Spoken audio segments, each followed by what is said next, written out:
ট্রেনের থেকে সকালটা শুরু করছি আর বেশ বেশ ভালো বৃষ্টি হচ্ছিল, দেখতেই পাচ্ছ।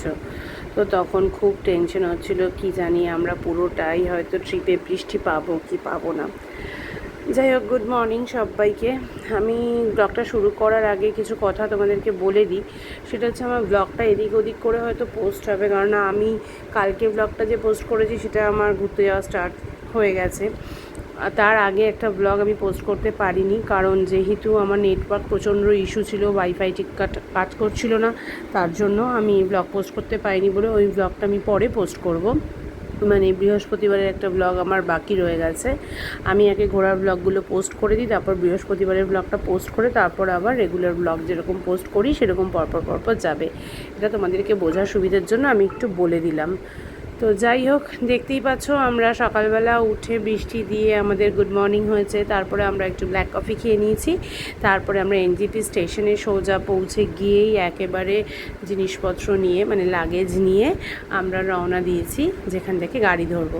তো এখানে দাঁড়িয়ে একটু সবাই আবার আমরা ফটোশ্যুট করে নিয়েছি। যা হয়, এনজিপিতে নেমেছি, এবার আমরা নর্থ বেঙ্গল যাব, পাহাড় দেখবো। মানে এটা আলাদাই একটা ভাইবস, আলাদাই একটা ফিলিংস সবার মধ্যেই কাজ করে। কারণ পাহাড় ভালোবাসে না এরকম খুব কম মানুষই আছে, ম্যাক্সিমাম মানুষই পাহাড় ভালোবাসে। তবে আমাদের সাথে এই যে কণিকাদি গেছিলো, কণিকাদি পাহাড়কে ভীষণ ভয় পায়। অনেক রিকোয়েস্টের পর কণিকাদি এসছে। অত উঁচু জানলে হয়তো কণিকাদি আসতো না। কণিকাদিকে বলছে, না না বেশি উঁচু না, তুমি চলো না, তুমি চলো না। তো যাই হোক, এখানে দেখতেই পাচ্ছ সবাই মিলে আমাদের একটা ফটো তোলা হচ্ছে, গ্রুপ ফটো তোলা হলো। তারপরে আমরা ওখান থেকে গাড়ি বুক করে চলে এলাম শিলিগুড়িতে। যেহেতু আমাদের 1 নাইট স্টে আছে, তাই আমরা শিলিগুড়িতে চলে এলাম, কারণ টুকটাক কিছু দরকার ছিল, তার জন্য শিলিগুড়িতে থাকা। আর থেকে কী বা করবো, তার জন্য আমরা একটু শপিংও বেরিয়েছিলাম শিলিগুড়িতে। শপিং কিছুই না, একটু ঘুরে ঘুরে জাস্ট হপিং বলতে পারো, দেখা আর টুকটাক কিছু জিনিসপত্র কেনা। তবে হ্যাঁ, যেটা দরকার ছিল কিছু ক্রকারি আমরা কিনেছিলাম মেইনলি শিলিগুড়িতে, তার জন্যই থাকা। দরকার বলতে তার জন্যই থাকা। তারপর আমাদের ঘর প্রোভাইড করে দিয়েছিল, আমরা যে যার ঘরে গিয়ে মোটামুটি ফ্রেশ হয়ে নিয়েছিলাম, মানে স্নান করে নিয়েছিলাম। কারণ যেহেতু শপিংয়ে বেরোবো, শপিং মানেই তো মাথার মধ্যে পুরো একদম হুলুলুলু হয়ে যায় আর কি, যারা শপিং করতে ভালোবাসে তাদের। তো আমরা এখানে, আমি কেক নিয়ে এসেছিলাম, ডিম সেদ্ধ নিয়ে এসেছিলাম। তো আমি সেভাবে আর কিছু কিনিনি, কিন্তু ওরা কিছু আনেনি বলে কণিকাদির আবার স্বর্ণারা স্যান্ডউইচ এনেছিল। তো বিশ্বজিৎ আবার জোর জবরদস্তি করাতে, স্বর্ণার বিশ্বজিৎ, আমরা মেয়ে আর আমি তো স্যান্ডউইচও খেলাম, কেকও খেলাম, ডিম সেদ্ধও খেলাম। তারপর ওখানে কণিকাদির ছেলে আর দাদা, মানে কণিকাদির হাজব্যান্ড বেরোয়নি, ওরা রেস্ট করছিল। আর কণিকাদিকে নিয়ে স্বর্ণার ফ্যামিলি আর আমি আর মেয়ে বেরিয়ে পড়লাম। তো যাই হোক, এদিকে দেখতে দেখতে যাচ্ছিলাম, যেতে যেতে যেতে যেতে টোটো করে আমরা পৌঁছে গেছি একটা মার্কেটের নাম এই মুহূর্তে দাঁড়িয়ে আমি ভুলে গেছি, কী যেন মার্কেটটার নাম বলেছিল, কি একটা মার্কেট শিলিগুড়িতে। যাই হোক, ওখান থেকে হংকং মার্কেট একই সাথে আর রয়েছে। তো আমরা ওখান থেকে নেমে হাসতে হাসতে সবাই গল্প দিতে দিতে আড্ডা মারতে মারতে আমরা পৌঁছে গেছি একদম মানে খোদ মার্কেটে, যাকে বলে। চতুর্দিকে ভ্যারাইটি জিনিস, প্রচুর কোরিয়ান জিনিস। মাম তো মাথাটা খারাপ করে দিয়েছে, কোরিয়ান টপগুলো দেখে মামের এত ভালো লেগেছে।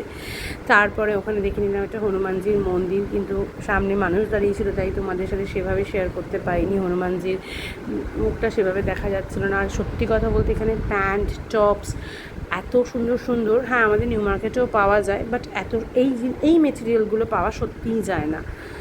তো যাই হোক, আমরা এখানে টুকটাক দেখতে দেখতে একটা ফ্যান কিনে নিয়েছিলাম, টুকটাক অনেক কিছুই কিনেছিলাম। আমাদের জুতো কেনার ছিল, জুতো কিনেছিলাম, হুইল কিনেছিলাম, এই ওই সেই এইসব নিয়ে অনেক কিছু। যদিও কেনাকাটা কিছুই শুরু হয়নি, তখন দেখাদেখির পর্বই চলছিল। বিশ্বজিৎ একটু আবার ওর অফিসের জন্য জুতোও দেখছিল, পছন্দ হয়েছিল বলে, কিন্তু জুতোটা একদম ভালো লাগেনি, তাই আর কেনেনি। আর ওইদিকে আমাদের ওই টুকটাক জিনিস কেনা হয়েছে বলে ওই ব্যাগটা করে আমরা দেখিয়ে দিলাম, ওগুলো কেনা হয়েছে। আর মাম্মাম এত সুন্দর আমাদেরকে সাথ দিচ্ছিল, বলবার মতো না। আমরা সমস্ত কিছু ঘুরে ঘাড়ে একটা প্যান্টের দোকানে এসে বসেছিলাম। ওখানে রায়নের বাবার জন্য আমি দুজনের জন্য দুটো প্যান্ট কিনেছিলাম।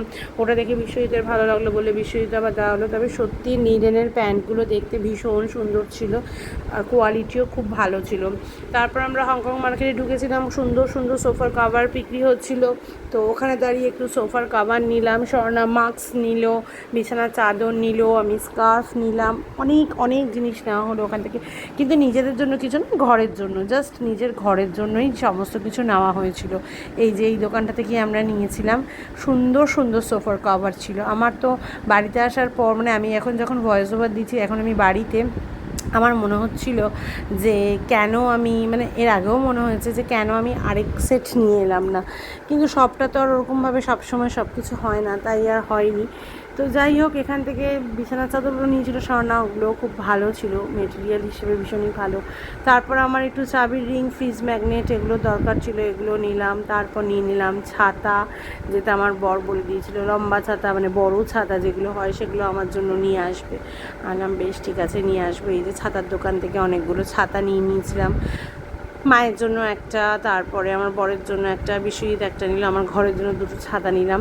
ছাতাটাতে নেওয়ার পর আমাদের প্রচণ্ড খিদে পেয়ে গেছিলো, আর ওইদিকে পুচকু ঘুমিয়ে পড়ছিল, টায়ার্ড হয়ে পড়েছিল অনেকটা হাঁটাতে ঘুরে ঘুরে। তো আমরা লেট না করে সোজা চলে গেছিলাম খেতে। এবার খেতে গিয়ে দেখলাম যে হোটেলটায় বিশ্বজিৎ নিয়ে গেছে সেটাতে সেদিন যেহেতু শনিবার ছিল, ভেজ কিছু করার ছিল না, তাই আমরা ভেজই খেয়ে নিলাম, মানে সেদিন ভেজই খেয়ে নিলাম। তো খাওয়া দাওয়া হয়ে যাওয়ার পর আমরা টুকটাক কেনাকাটা ছিল, ওইদিকে পুচকু আর বিশ্বজিৎ আর কণিকাদি চলে গেছিলো হোটেলে, কারণ না কণিকাদি দাদার জন্য আর ছেলের জন্য খাবার নিয়ে গেছিলো, আর পুচকু ঘুমিয়ে পড়ছিল। তো আমরা টুকটাক যা কেনাকাটি করেছিলাম সেগুলো সমস্ত কিছু দিয়ে বিশ্বজিৎকে দিয়ে ছাতা ফাতা দিয়ে পাঠিয়ে দিয়েছিলাম হোটেলে।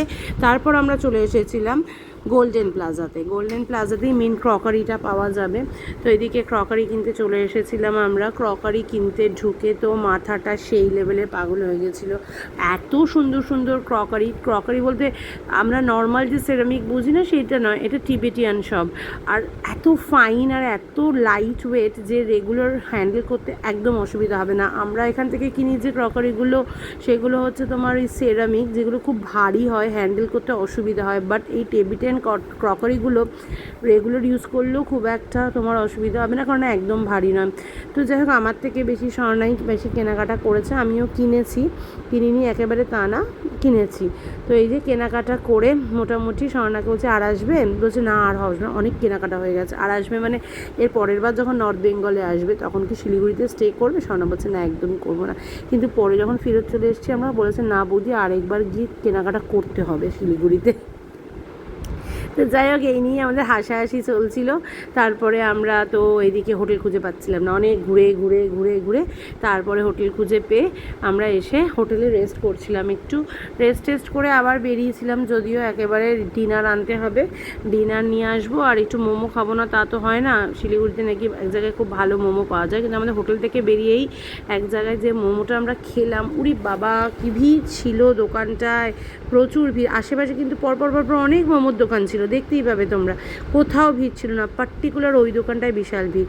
তো আমরা অত ভিড় দেখে ওই দোকানটাতে ভাবলাম যে না চলো ওই দোকানটাতেই বেরিয়ে পড়ি। ওইদিকে কণিকাদি খুব টায়ার্ড হয়ে পড়েছিল দুপুরবেলাতেই, কণিকাদি আর কণিকাদির ছেলে বেরোয়নি। এখন আবার দাদা মানে কণিকাদির হাজব্যান্ড আমাদের সাথে বেরিয়েছিল, একেবারে রাতের বেলা ওরা যা খাবে ডিনারটা সেটাও নিয়ে আসবে। আমি বিশেষ করে কণিকাদির ছেলে, কারণ কণিকাদি যখন ভাত নিয়েছিল, ভাত ছিল বলে দাদার আর কণিকাদির কিছু লাগেনি, ছেলের জন্য একটু ডিনার নিয়ে এসেছিলো, আমরা জানবো তার জন্যই আসবে বলেই বেরিয়েছিল আর কি আমাদের সাথে। তো এই যে আমরা বেরিয়ে পড়েছিলাম, প্রচণ্ড লেভেলের টায়ার্ড ছিলাম, কারণ আগের দিন ট্রেনে এমনিই ঘুম হয়নি। আর এই যে মোমোর দোকানটা, আশেপাশে অনেক মোমোর দোকান কিন্তু কি কোনো ভিড় নেই, আর এই মোমোর দোকানটা কি ভিড়, আর সত্যি খুব দারুণ ছিল মোমোটা খেতে।